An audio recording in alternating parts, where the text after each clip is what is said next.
Azuremyst Isle is one of my favourite zones in World of Warcraft.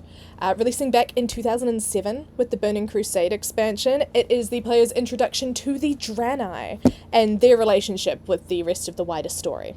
It has a reputation for being one of the most chill zones in the game, and for good reason. The music is super understated and relaxing. All of the people are really chill and zen, despite them having a truly harrowing backstory. They're all just pretty chill guys. But at the heart of it, Azuremyst Isle is also a zone about corruption and mutation and an undying will to just survive. And I want to talk about it. I am currently going back and replaying a bunch of old World of Warcraft content, because when I was first leveling up my main character, this was before the leveling revamp happened, so I was basically going in, doing a few quests, and then suddenly finding myself completely out-leveled for the zone, and so I would just leave, and never finish the storyline. But I really, truly believe that a lot of WoW's best content is in those old leveling zones, hidden beneath all of the really long quest lines and everything that people just skip over completely these days. So I am on a mission to experience as many of them as possible, and to share my thoughts and everything that I love about them. For the purposes of my exploration today, I am playing a Draenei shaman named Zerylin, and I love him very, very much.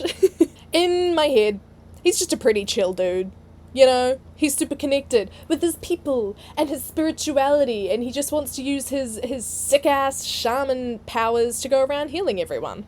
And yes, this is important information, because I am a firm believer that every World of Warcraft character deserves a stupidly in-depth backstory. It's just the way it is.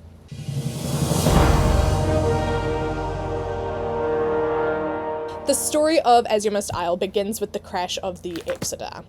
Well, we don't actually get to see the crash itself, we sort of wake up a few weeks after it's happened. But the Exodar is basically this giant spaceship that is the sort of home of the Draenei at the moment. It's powered by magical crystals and fancy technology that I don't really understand, but I think is pretty cool. So the ship is inhabited by Draenei, which are the Warcraft universe's resident sexy blue goat people. That's their official description, I'm sure. They've spent hundreds, thousands, many years on the run from this big scary group of demons called the Burning Legion, who are one of the Warcraft universe's biggest antagonistic forces in the whole game, and they have a whole lot of really important lore that's very integral to the story and to this story, and I don't remember most of it, but they're big bad guys, and they have some beef with the Draenei, and they're chasing them, and the Draenei are in the Exodar, this big ship, and then something goes wrong, ruh-roh, and the Exodar crashes. So our arrival is basically us waking up and being told that we have been in stasis for weeks. And this is never expanded upon. I have so many questions about this. What do you mean we're in stasis for weeks? We were really badly injured and just hanging out unconscious for weeks, and then we wake up and we're just okay? And we must just be okay, because we are immediately put to work. We are told that the healing crystals that the Draenei use, don't know if that has something to do with the stasis thing, I wouldn't be surprised, but we're told that these healing crystals are broken, basically. And so we are sent off to kill some moths, because apparently their blood can be used to recharge the healing crystals.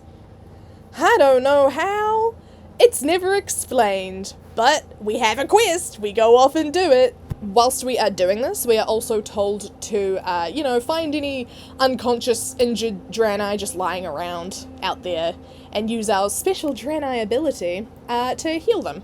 After our double-pronged healing efforts, we are told that there are a bunch of irradiated power cores from the Exodar that have sort of ended up scattered around. There's a lot of Exodar rubble just scattered around. And we're told that these power cores are corrupting the environment. They're messing with the plants, they're messing with the creatures, and now there's a whole lot of weird little mutated guys that we have to go and kill. But this is not necessarily the ideal solution here. Something that is mentioned quite a few times throughout this zone is that the Draenei, generally, as a people, are sort of quite against just killing indiscriminately. That sounds like a pretty normal opinion to have, you know? But in a game called World of Warcraft, it's actually a pretty hot take.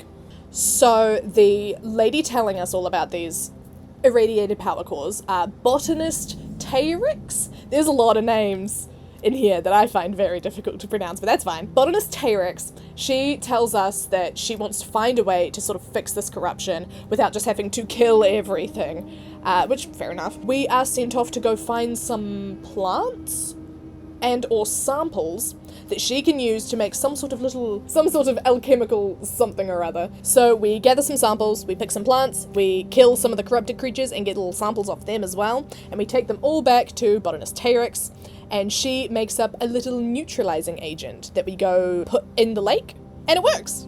The waters start to clear, and it's a whole lot less irradiated, which is great. Next, we are flagged down by some of the cool, techie mechanic people that are part of our little crash survivor group. They tell us that there was a holographic emitter that was lost in the crash, but has now been found, but is really broken. So we need to help fix that so that we can potentially send a message and find out if there are any survivors outside of the little secluded valley we have found ourselves in, which is called, I don't think I mentioned, Armen Vale.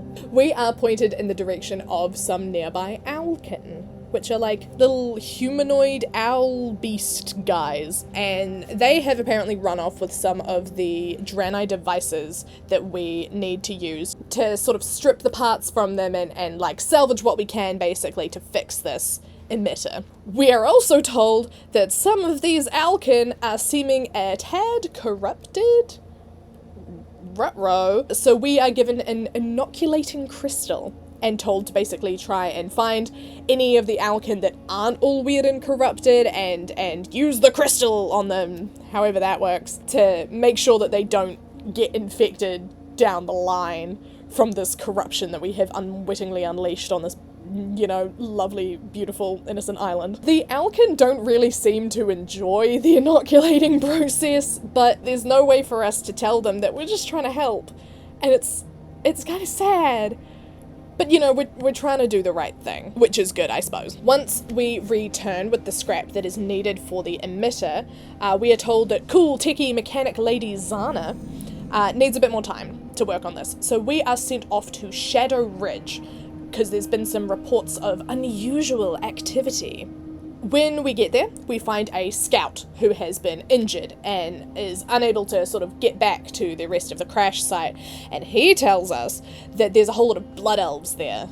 So we cull their numbers a little bit, and then we take down the leader, and on the leader we find some plans. And so we take these plans to the scout, and the scout tells us to take them back to the main crash site. Once we get back to the crash site, Zana has fixed the emitter. Hell yeah. So we get to see a cool little, like, hologram video call, basically, between us and a guy called Divoon,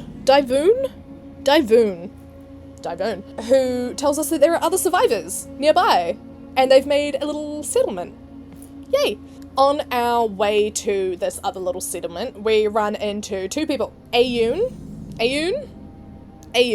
gonna say it's Ayun, an injured scout who was being sent out to our little crash site in the Armen Vale after our cute little video call, but he got injured.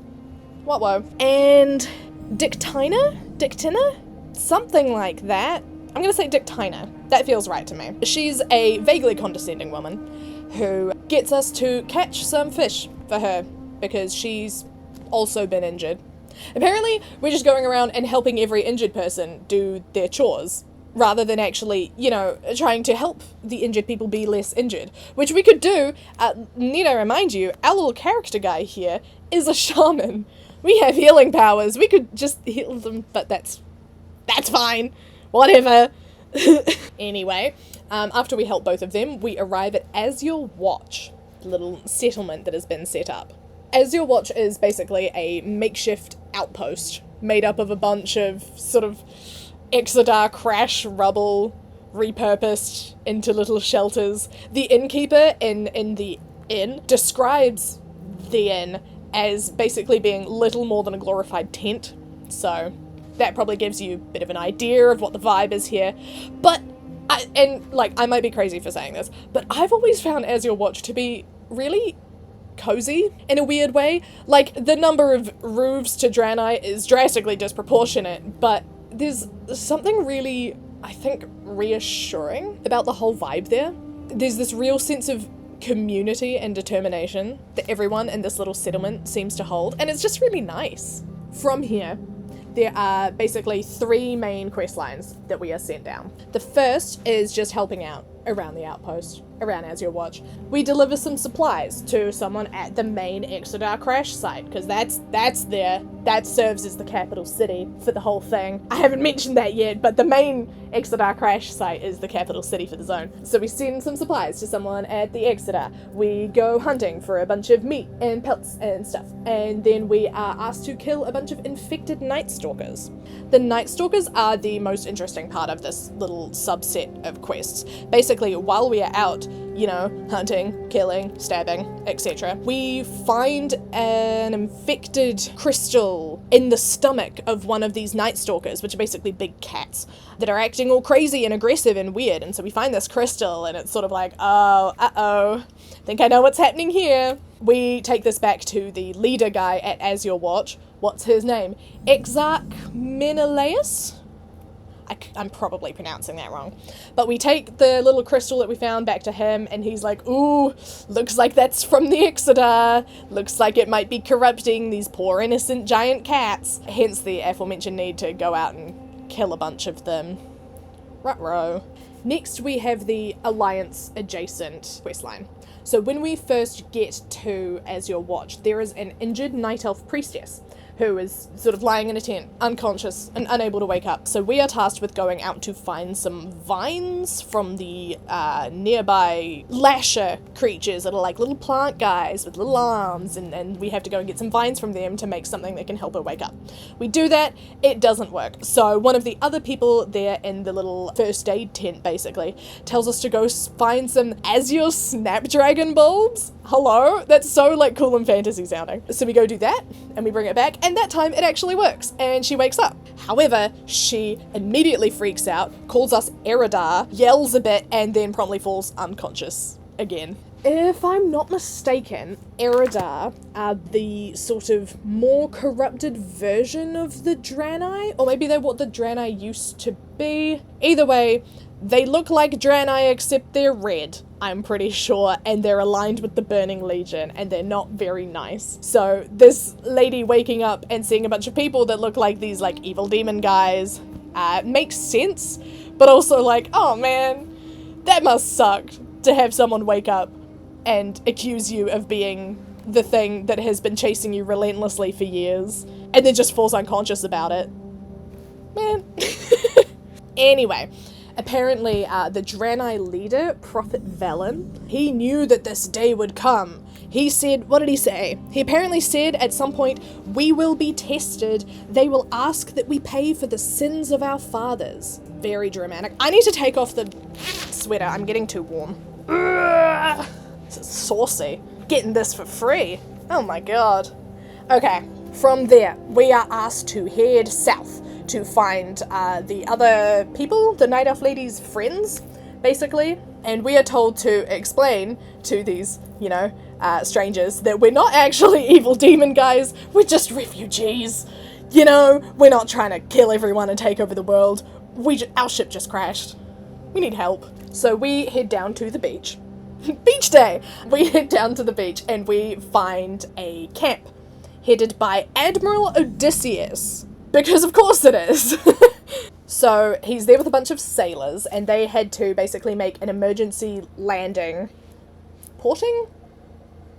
Docking? No. They had to stop and make landfall, basically, because a bunch of goblins had got onto the ship and were causing havoc, stealing all their weapons and the rest of their shit, and basically sort of took over Admiral Odysseus' ship, and nobody's particularly happy about it.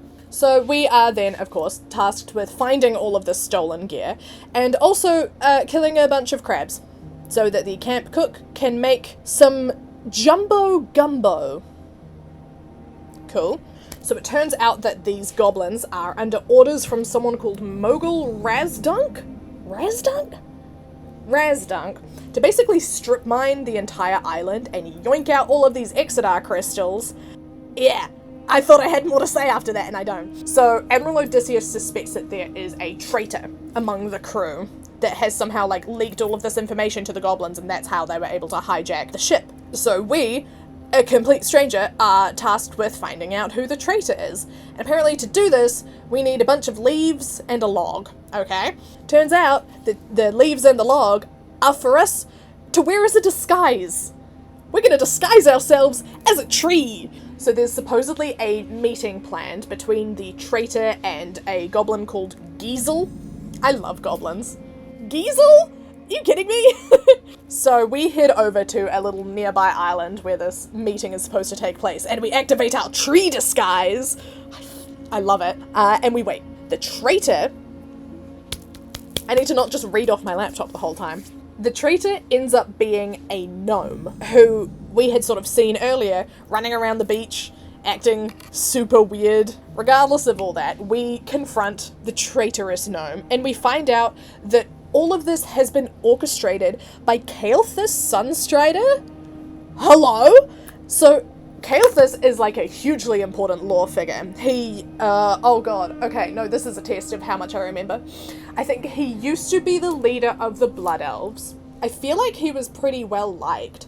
But then there's something, corruption, Sunwell, betrayal, and now he's working for the Burning Legion. Kael'thas Sunstrider, big blood elf guy, he's doing some questionable evil doings these days. So this is a pretty big deal. So he wants to take down Prophet Velen, who, if you'll recall, is the Draenei leader. We also find out in this little confrontation, through like reading through the plans that we find after we kill the gnome, that there is a female Eridar operative who was somehow integral to the whole crashing of the Exodar. This, I don't think, has been expanded on yet. I don't know if this is something we find out in the next zone, like who this is, or if I've just managed to miss something, but I am so curious. I want to know who it is so bad. So whilst all of this has been happening, we have actually been multitasking, because we're good like that. There is another Night Elf priestess with this sailing crew, who is basically seeing this whole turn of events as, I think she describes it as an invisible push from the hand of fate. Sure. She subsequently tasks us with eradicating the local Naga population. They're like the evil fish people, kind of. Is that a good way of describing them? I feel like Naga are pretty... They're in a lot of other fantasy media, so hopefully you know what I'm talking about. Side note, I'm still mad that they're not a playable race yet. I know that they're evil, for the most part, but I want them as a playable race. You know? Also, this is a complete tangent, but those snake people from Battle for Azeroth, why aren't they a playable race yet? I want to be a snake guy. They made dragon people work. Let me be a snake. Anyway.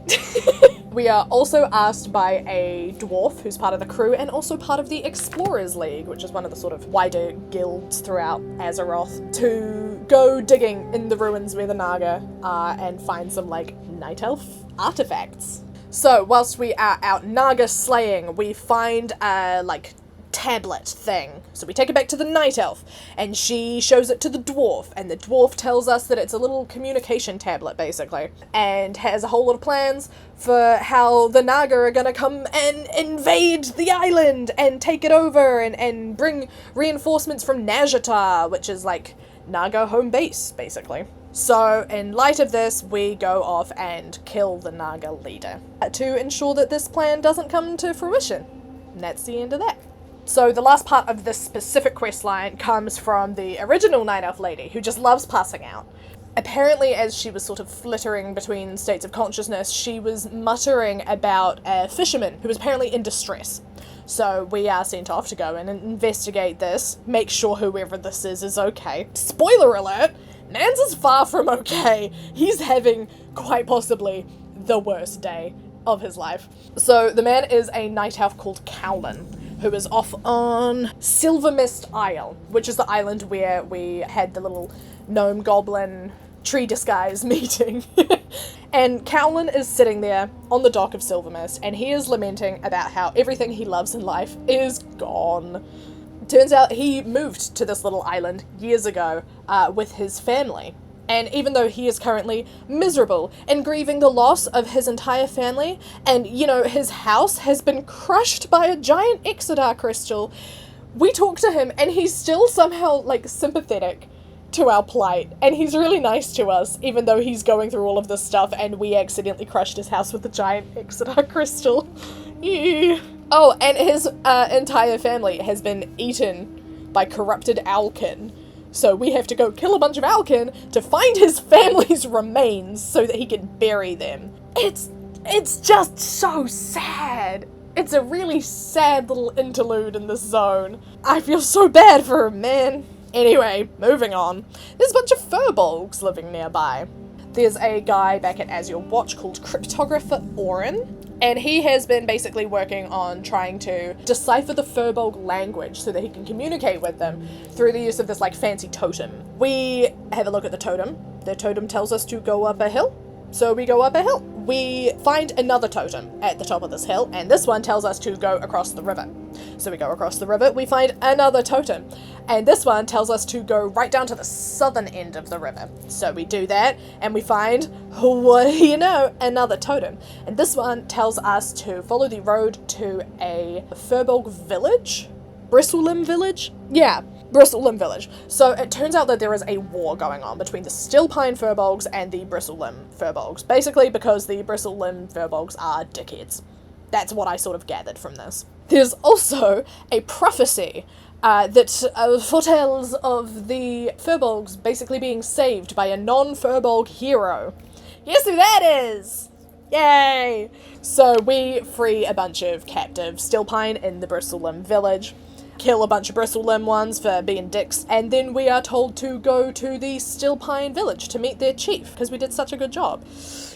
Okay, so when we get there, we talk to the Stillpine Furbolgs, and they tell us that basically they think that the gods have shattered their land and brought all of this corruption upon them. Obviously, we know that, like, haha, no, actually, that was just the Exodar, and it's, like, it wasn't your gods, it was more just some evil demons that sort of made us crash our ship. But we don't really get a chance to tell them that and explain that, and suddenly they're all calling us Promised One, and we're just sort of going with it at that point. A bunch of Murlocs have begun pillaging these poor Stillpine guys. Whilst we are out pillaging the pillagers, we kill the big boss Murloc, Murgurgula, and recover a piece of fur from one of the Furbolgs that he had lost. And by lost, I mean that one of the Murlocs kicked this Furbolg in the butt and got that fur stuck between his toes, and we take it back to the Furbolg and he sticks it back on his butt. I love this game. This game is so stupid. People take this game way too seriously. We got butt fur from a guy called Murgurgula. This fucking game is so stupid. I love it! At the same time that all of this is happening, there are some strange insect-like beasts that have gone all crazy and corrupted. Who could have seen that coming? And they are causing trouble in the east. So we're told to go do some stabbing in that direction. Then we're sent into the big scary spike pit in the middle of town. Because what town doesn't have a big scary spike pit in the middle of it? So this spike pit is actually a death trap. That's clarified to us. Not a spike pit, death trap. And it's for all of the raving wildkin that have been sort of causing trouble in the area. And the raving wildkin are basically corrupted Alkin. Ooh, yeesh. But the Stillpine Furbolg guys haven't actually been able to get into the death pit. Death pit? Death trap. Spike pit death trap to go and, like, sort them all out. So there's just a bunch of, like, crazy mutated wildkin in there hanging out. Eee. So we're asked to go take care of that, please and thank you. There's also a mythical beast known as the Kirkin that has apparently been causing a bit of grief and is now hanging out in the spike pit death trap. So we are told to also go and take care of that, please and thank you. Then finally, the High Chief of the Stillpine tribe asks us to go in and basically investigate for any clues about what might be causing this corruption in the Alkin that turned them into raving wildkin. And oh, I feel so bad.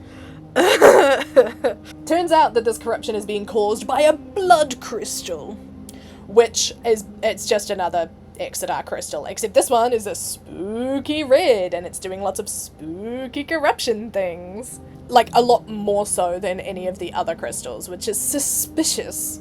We report this back to the High Chief of the Stillpine tribe, and he tells us to then go check in with our leader back at Azure Watch, who I think I mentioned was Exarch Menelaus. So yeah, we're told to go back to Azure Watch and basically warn them of this new red-tinged corruption that we're dealing with. So finally, after all of our various efforts around the island, doing the stuff at Azure Watch, doing the stuff with the Naga and the gnomes and the traitors, and the stuff with the Furbolgs, we report everything back to Exarch Menelaus, and he tells us to go talk to pack handler Turalius? Yeah, Turalius the pack handler, who was outside the main Exodar crash site, to get our orders to head off to Bloodmist Isle, which is the next zone. So that's Azuremyst Isle. That's the story.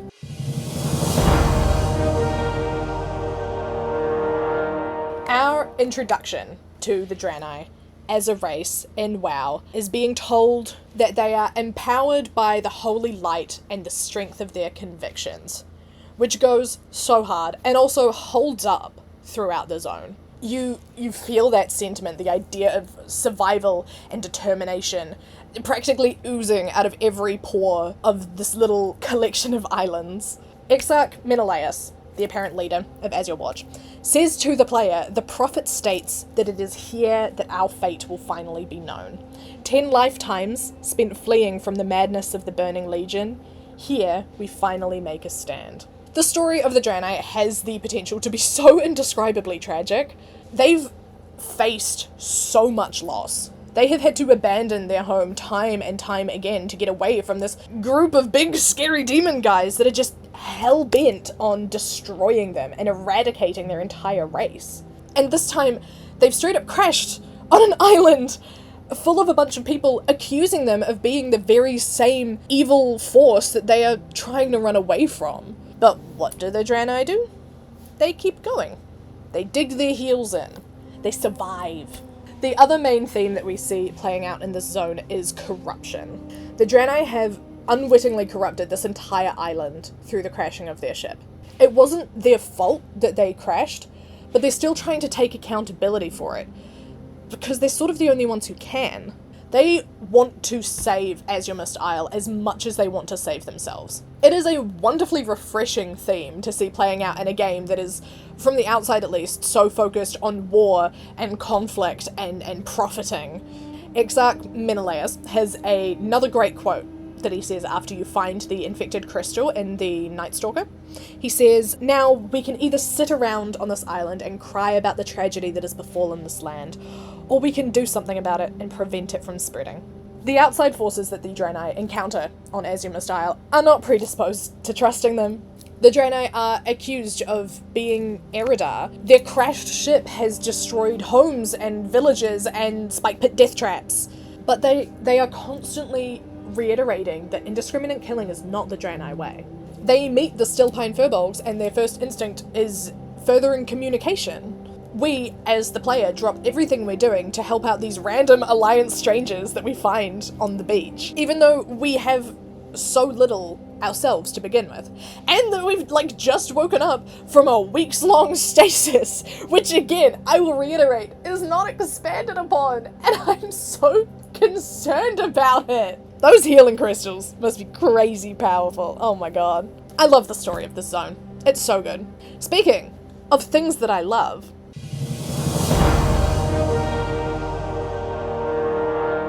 this is everything I loved about the zone. I love that in the intro quest, you are said to be one of Velen's chosen. I like feeling important. I'm a really big fan of how much of the Draenei culture is centered around crystals. That's right up my alley. That's, hold on. This is stupid. This is right up my alley. I don't know if you can see that. It says crystals. This is a box of all my crystals. But I also love that the Draenei are, super spiritual and have all of their crystals and all of that. But they're also super technological and, mechanical. Funnily enough, as seen with the crystals. Like, there's a lot of spiritual stuff going on there with the Naru and the light and the holy power and all of that. But then also they're using these crystals to, like, power their spaceship. Oh, I love the Veil moths. They're so cute. You see them in the Almond Vale and you have to kill a bunch, but they're so cute. I like that after you do that little quest right at the start where you're told, also while you're killing moths, go heal someone with your healing ability. For the rest of the time that you're running around that little part of the zone, you can just keep healing people. And they'll keep getting up and expressing their gratitude. And it's really cute. It's really nice. I like how the Blood Elves in Shadow Ridge stick out like a sore thumb. They feel out of place in a really, like, visceral way. Like, you see their red and gold banners and tents and everything.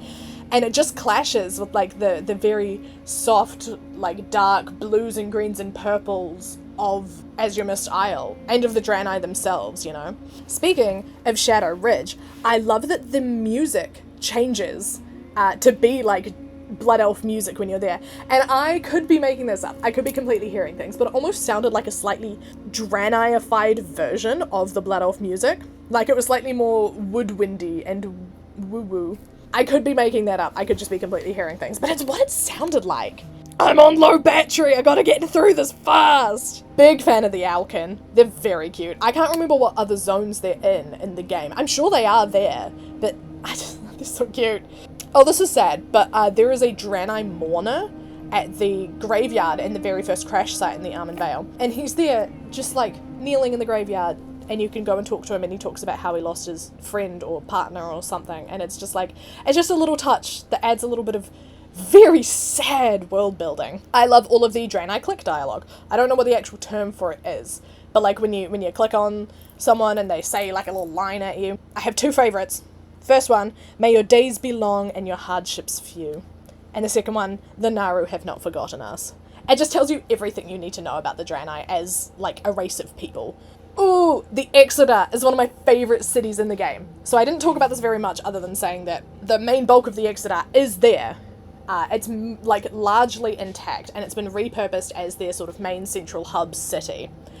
And like, I get why people don't go to the Exeter, both from like a lore reason and from a meta reason, but I just love it. And I really hope that, like, there's been a lot of rumours about the Blood Elf capital city, the sort of horde equivalent of the Exeter, getting a bit of a revamp in the next expansion because it's going to be very Blood Elfy. And I really hope that they come back to the Exeter as well.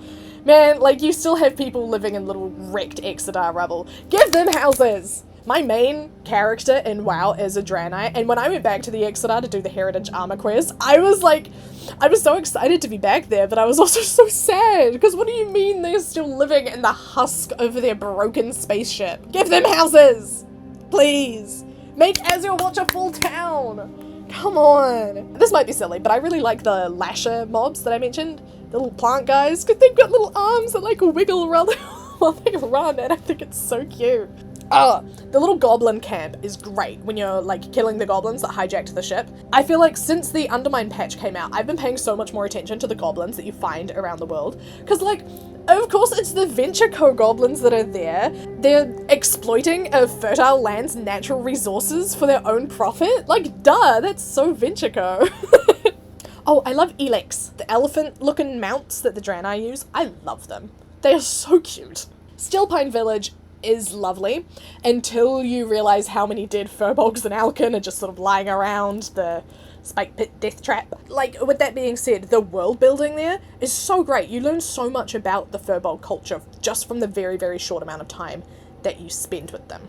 So that's everything. Azuremyst Isle is one of my favourite zones. It became one of my favourites back when I played it in like 2013, when I was making my original Draenei character, who still lives on to this day. She was originally a hunter, but now she's a death knight.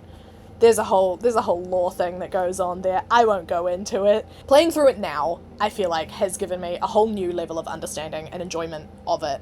Highly recommend giving it a visit if you haven't. Or if you have, maybe giving it a revisit. It's now one of the oldest zones in the game, but to me it still holds up. Yeah. Okay. That's all. Bye.